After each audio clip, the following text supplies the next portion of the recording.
You are watching Touch of Class with Debbie Elliott.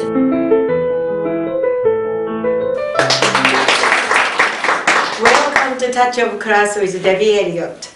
Today I have a wonderful guest. He's a really hard community worker, Brian Pekari. And thank you, Brian, coming to my show. Thank you, Debbie. Thank you for inviting me. Appreciate it. You're welcome. Since I was little studying about your bio, I don't know what I should start to talk about. So many things you involved, but you said you are Californian. Yes. So where you are born in California? Yeah, I was born in the East Bay, okay. over in the Pittsburgh area, okay. and I went to school in Pittsburgh and Concord, and that was for all the way through high school. And then for college, I went to school on the Central Coast, down at Cal Poly, San Luis Obispo. So always in California. The thing that was great though, when I was at school at Cal Poly, actually that's where I met my wife. Oh, okay. She is very pretty, beautiful well, thank lady. you. Thank you. Yes. Yeah, it's been, we'll be going on 25 years this year of marriage. And yeah, we met at Cal Poly, but I had the opportunity, kind of the motto of Cal Poly is learn by doing. So they encourage internships, getting involved, getting involved with community service, volunteering. So I had an opportunities to do internships where I traveled. I lived in New York one summer. I lived in New Jersey another summer. Wow. Traveled across the country 4 times in this process. I lived in Phoenix, Tempe, Arizona, doing an internship one summer. So I had a chance to travel by doing internships and trying to, with regards to business and I understand you are in the medical, pharmacies, biotechnology, consumer goods, mortgage. Oh my gosh, everything. Where you get so much energy from? Yeah, I've had the opportunity within my career. I say I've had different, I guess I could say different lifetimes where I did have an opportunity to work in the consumer goods. I worked for Mars, M&M Mars. So a lot of people would know, the Snicker bars, but also a lot of people don't realize it is still one of the largest privately owned organizations in the world. Wow. And it was owned by the Mars family, so they owned a lot of other products like Uncle Ben's rice, dog food, cat food. So that gave me the experience in that area. And then I had moved into the pharmaceutical and biotechnology side and worked for that for over 14 years. So when you doing all this kind of stuff since you were young? After I graduated from college. Where you get all this energy? But anyway, please to audience and camera, explain about yourself a little bit, introduce. Yeah. So with a lot of these experiences that I have, and currently I work in the mortgage industry, but the thing is, a lot of it's very similar to what, and this is what I say with a lot of the community work that I do as well. I've been fortunate because everything that I've been able to had experience with in all these different industries has given me a full wide perspective of how a community works, working with all different types of people, whether it's the government.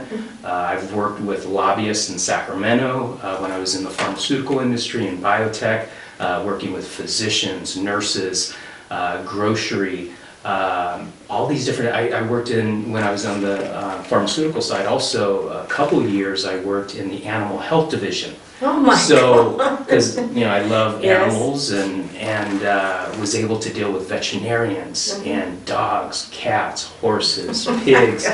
So I've always been very interested in not just one thing, in a lot of things. And that's what I encourage. So many times we hear, because one of the areas that I do, I work with youth mentoring, and one thing I encourage with them is never let anyone pigeonhole you with what you have to do or what your interests are. Because I myself know I've always had a very broad array of interests, and I feel very fortunate that I'm able to capitalize and still be able to get involved with a lot of those interests. So why did you move into Tracy? Yeah, we moved to Tracy, it's going to be 25 years now ago. Wow. And at the time, I had just graduated from college, and my wife, now Laura, she received a job in the Central Valley, and I was working in the Bay Area. So at that time, the perfect place we were able to negotiate with the companies was Tracy. Oh, okay. Tracy was the most western city at the time. That was before Mountain House and any of the others that you could live to be within the Central Valley still. See. But I was still able, so I would go, I would commute an hour in to the Bay Area, and then she would go the other direction. And we've stayed since. It's been a great community to raise our children. And we have 2 children. Yes, boys and girls. Yeah, yes. yeah. Our daughter, she's a junior in college now, and our son's a senior in high school. So it's been a great community for families. So and then with all the different jobs and opportunities that we've had over the years, Tracy's been a great central point. Yes. To be able to work. Theoretically an hour from Sacramento, hour from San Jose, hour from San Francisco, from a lot of the big cities, as well as going deep into the valley. Now, Tracy community, no can do anything without you. Oh, yes. Well, thank you. You involve so many city things, community, and mostly I like to hear about you involving human trafficking. Yes. And you came to Tracy Women's Club as a guest speaker. Yeah. And that's right now I am interesting, but you have so many this thing here. You are just a few I can read for you. This is a board member for Tracy Crime Stopper. And advisor board member of SOA Speed Community Foundation, member of the Tracy Police Chiefs Community Advisor Board, member of the San Joaquin County Human Trafficking Task Force, member of the San Joaquin County Human Trafficking Task Force Education Outreach Committee, more, so many things. How you organize to put yourself those each this community things, how you do? Yeah, where it all evolved, we started an organization almost 5 years ago, and we call it Tracy United to Make a Difference. And what it was all about, that was back in 2012. We were still we had one foot still in the door of trying to get out of the economic crisis that our global and our United States was going through, and our housing, the housing challenges that were going on. And then the other foot was trying to move forward, into production and progressing forward. So we formed the organization to try and be an example, first of all in our city and for our children and our youth, because at that time too there was a lot of inner fighting going on within our government. We were a lot of threats were going on about government shutdown, not communicating. So our goal at the time was to say, you know what, let's be an example. So Tracy United came from United We Stand or Divided We Fall. So we're going to stand. That's great. And then to make a difference came from in October, the 4th Saturday of every October, it's Make a Difference Day. It's one of the largest volunteer days in the nation. October 4th. Okay, great. We'll be back soon. Thank you. You are watching the Debbie Elliott Show right here on Comcast. Be sure to tune in every Tuesday at 9 a.m. and Thursday at 6 p.m. Thanks for watching.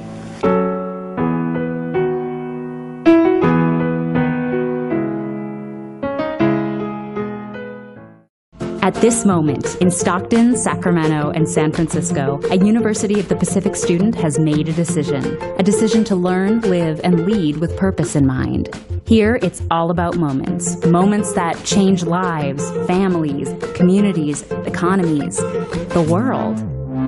At University of the Pacific, these moments give life purpose. They give us purpose, too. After all, we share one future. Join us. University of the Pacific.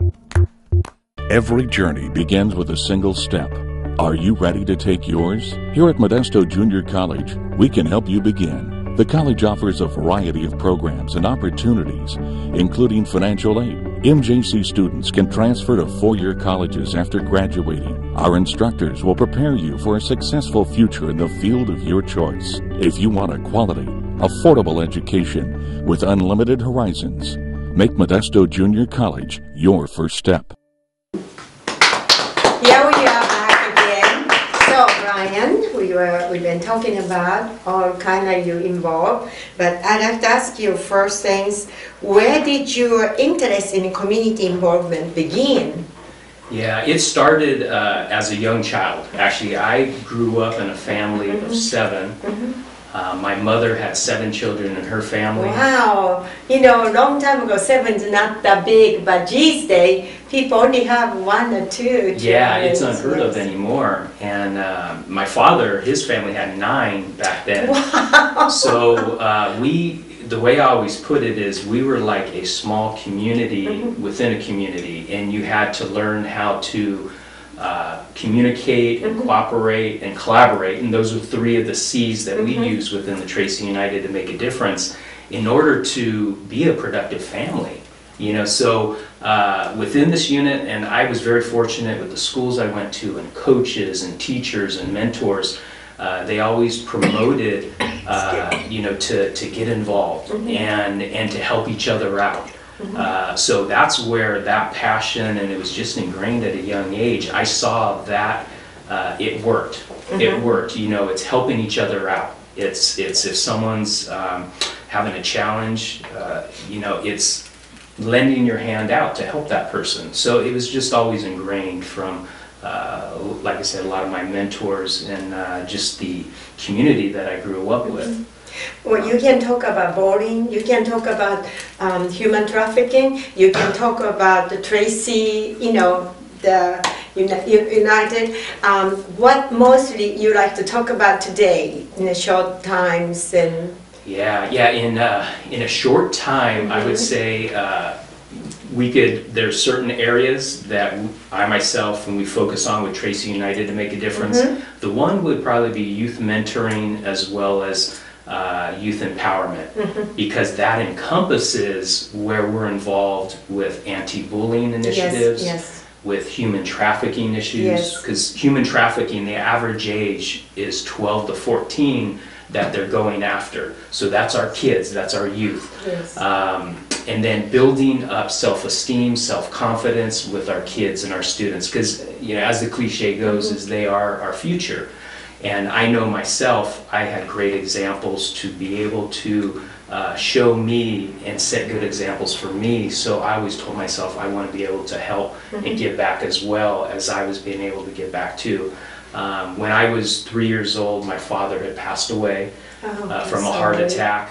No, thank you. And my mother, she was sick for most of my life. So the community stepped in, my brothers, sisters, coaches, teachers, to help raise me, pretty much. So again, I felt indebted for that. Now I understand you will involve so much community, and it's so fortunate to have like you.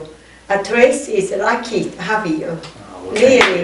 Thank you. Very nice to have you. What I would say though is no one person can do it all themselves. No. It's such a collaborative effort. But thank you. And the great thing about here in Tracy and our community, we have so many people like yourself and so many people in the audience who do step in and help. You know, we always say as little as people want to do it or as big as they want to do it, all contributes to the good cause. So thank you. Really, I appreciate what you do, all kind of community. And I wanted to ask you so many things, but you involve so many things. And can you tell me what's going on for human trafficking now? Yeah, right now. Is it going down or still the same? No, unfortunately, it's one of the fastest growing criminal activities in our nation, and even globally. And a big part of it is because there's a lot of money tied into it. When you talk about some of the fastest growing, it's arms trade, drugs, and human trafficking. And you know, you'll find a lot of times they're collaborated together. But in those three areas, you can sell arms and drugs once. You can sell the human body 20 to 30 times or more in a day. Gosh. In a day. So unfortunately, it comes down to being very lucrative. But those girls are young, Yeah, kind of very high much. school kids age. Yeah, the average age that we see here, because most people when they hear human trafficking, they think it's somewhere else, it's someone else's problem, but it is happening Tracy. here in our own backyard. And not to even just say Tracy, because we have had our own circumstances here, it's happening all over. And it's something that's kind of So under the sad. carpet. You just don't hear about it much. But how they girl get in those kind of situation, you know, how they pull in those young girls to those Yeah, systems. and there's all different techniques that they'll use, but one thing, you know, and we always say with you know, technology now, you know, it is such an awesome tool, but it can also be used as a weapon. And nowadays, 24/7, our youth, you know, we have kids that are down in 2nd, 3rd grade who have access to cell phones now. If they have access to the internet, they are potentially vulnerable, because that's one avenue that they'll use. There are sites that are called like Backpage, or even through the internet, they could be doing phishing. And phishing meaning trying to lure someone in. About 85% are women, that they're girls that they go after, but there is 15% of boys that they go after as well. Is that So, right? yeah. And, What the kind of peoples that doing it, like a gang member or?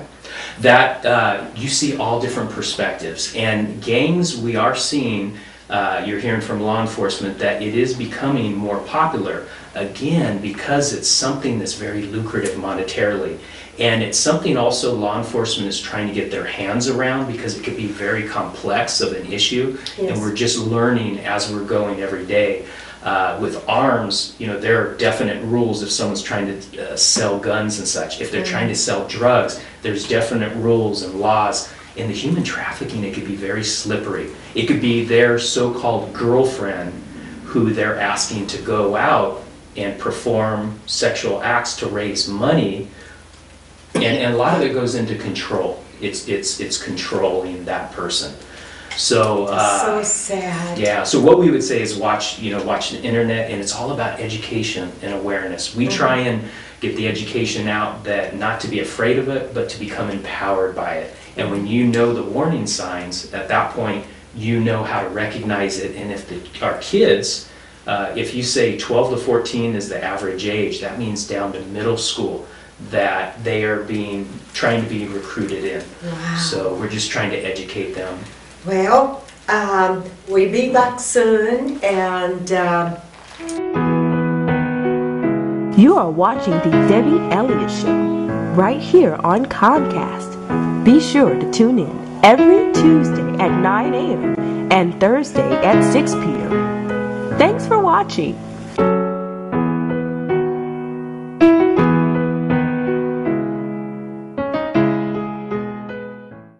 At this moment, in Stockton, Sacramento, and San Francisco, a University of the Pacific student has made a decision to learn, live, and lead with purpose in mind. Here, it's all about moments that change lives, families, communities, economies, the world. At University of the Pacific, these moments give life purpose. They give us purpose, too. After all, we share one future. Join us. University of the Pacific. Every journey begins with a single step. Are you ready to take yours? Here at Modesto Junior College, we can help you begin. The college offers a variety of programs and opportunities, including financial aid. MJC students can transfer to four-year colleges after graduating. Our instructors will prepare you for a successful future in the field of your choice. If you want a quality, affordable education with unlimited horizons, make Modesto Junior College your first step. here we're back again, Brian. We've been talking about human trafficking and anti-bullying, and also how did you start it? This is my question to you. Tracy United to make a difference. What the most passion reason you started this? Yeah, the biggest thing for starting Tracy United to make a difference was going back to 2012 when we were trying to move out of the economic crisis, and a big part of it was trying to be an example as a community. So there were community leaders and myself who gathered together and said, you know what, the pieces of it, Tracy United, so United we stand. I see. And so that's Tracy United, and then to make a difference came from Make a Difference Day, which is one of the largest volunteer days in the nation. So we combined that to be Tracy United to Make a Difference. I see. And the reason was what better way to unite people through, no matter what our political beliefs, our religious beliefs, our socioeconomic backgrounds, our ethnicity, is through volunteerism. So that's where we started. So you did it just yourself, or you had some group?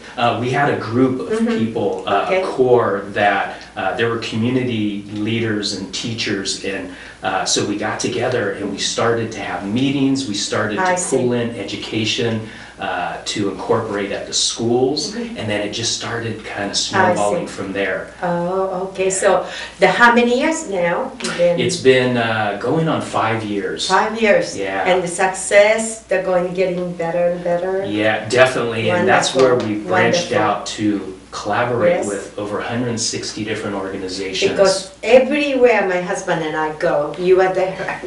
Most of the time you are there. So that I know you involve a lot of stuff, but at this time I like to ask from audience, anyone have questions?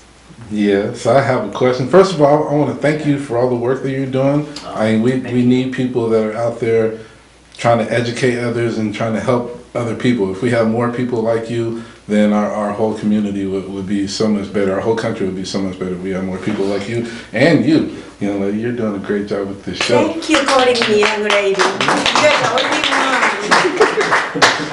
My producer called me, I'm 80.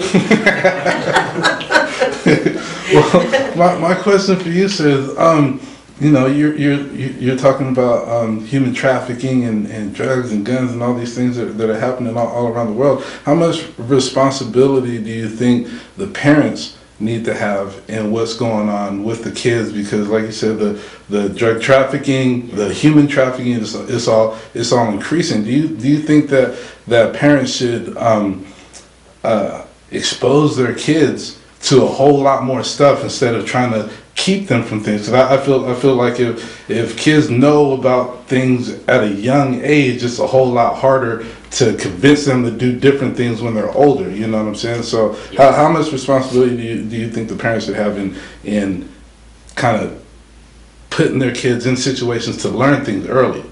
Yeah, and thank you for that question, because I personally believe in educating them at a young age. And the reason for that is because they're being exposed to it anyways. The opportunity, and I feel very blessed to work with a lot of our youth, and they tell us, and whether we want to admit it or not as parents, what they get exposed to is so much more than us parents even know. And there's issues that, again, when I had mentioned earlier, if they have a cell phone, which could be down at 2nd, 3rd grade, they're being exposed to things that parents would not be pleased with because it's accessible through the internet. So I believe we need to educate them at a young age. That is a challenge we're running into, though, because us as parents and sometimes as the adults, we feel we want to protect them from it. But the interesting thing is, by us doing that, we're burying our heads and we're not protecting them because they're hearing from somewhere else. They're getting the resources from, it may be misinformation, they may be already being fished at, you know, for whatever it be. They may be facing bullying issues and the parents have no idea because we're in denial about it. So I believe we need to start the education at a young age. There is always the concern about legality.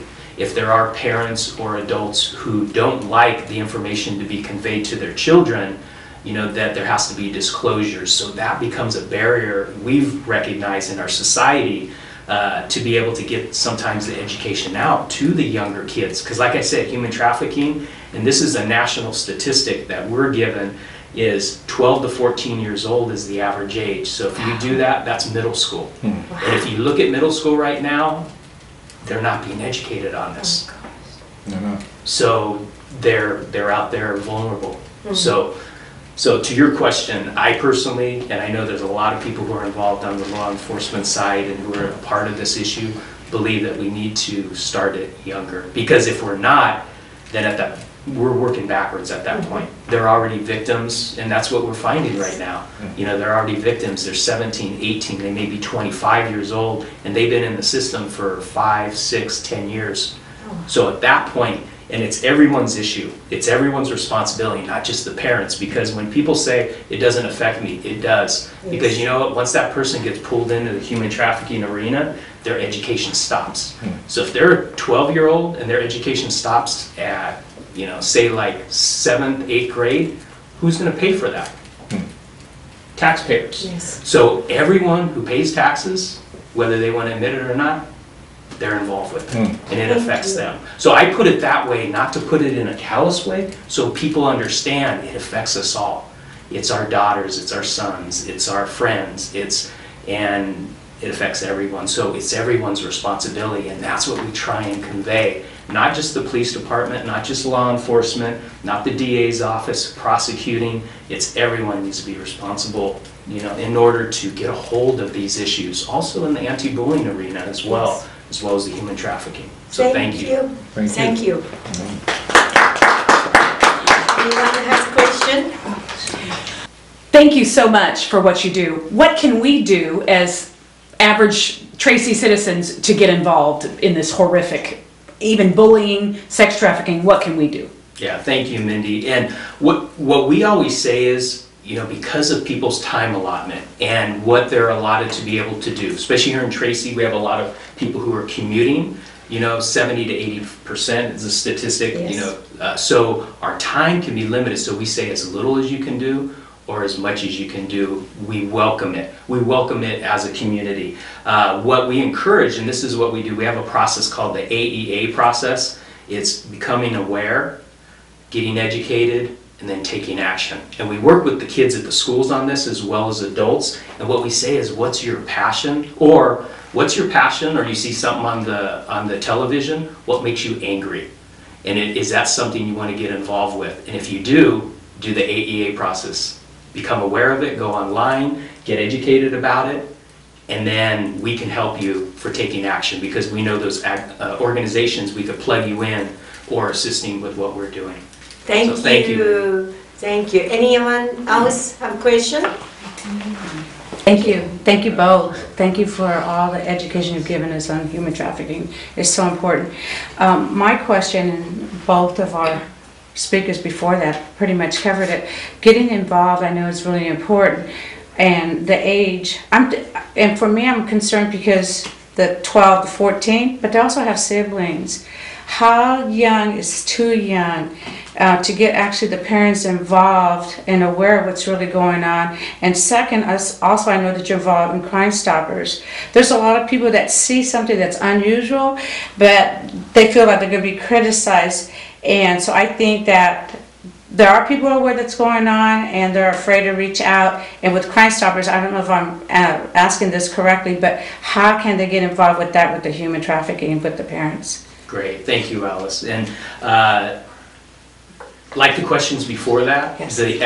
How young, you know what I would say is everyone get educated, because if you have children who are young, like we said, if they have a cell phone, and that could be dependent on what the parent feels appropriate to give them that cell phone or internet access. They could be on the internet and the parents don't know. The parents need to be educated first, then they feel what's appropriate for their kids. With regards to Crime Stoppers, thank you on that too, is one of the mottos, it's see something, say something. And we work with the kids on that as well for anti-bullying as well as the human trafficking. And there's an anonymous way, there's 3 ways that you can anonymously report without anyone knowing who you are if you see something. So by saying it through the phone, you can actually call. It's an anonymous number, 209-831-ITIP. So 209-831-ITIP, and you report anonymously, and they give you a number. So they don't even know your name, they don't know who you are, but if it's something in your gut that you feel is going on and you don't feel safe to report it yourself, you can report it anonymously. You can also type it in and send it, or you can text it as well. So that's one thing. In Crime Stoppers, the students speaking out through Tracy Unified School District, on every single page of Tracy Unified School District schools, there's a student speaking out disclaimer, talking about how the kids can report this way as well. If they're seeing something, and we're trying to help change the culture, and the kids are actually doing it themselves, is through the Bulldog Project at Tracy High School and the Kimball High School Jaguar Project, is to see something, say something, because, you know, the culture, even when we're growing up, you know, you're a snitch. You know, you yourself are going to be bullied if you're reporting on someone. So if they don't feel safe and they want to do it anonymously, who knows, they might save a life, they might save one of their co-partners, you know, or friends at school. They can communicate through this source. So, Thank you. Thank you. Thank you. You know, Brian, this is really good education, and people who are watching this TV program, they learn a lot of stuff. Some people tell me when I go Safeway or somewhere, they don't name, you are Debbie Elliott. I watch your show and I learn so many things.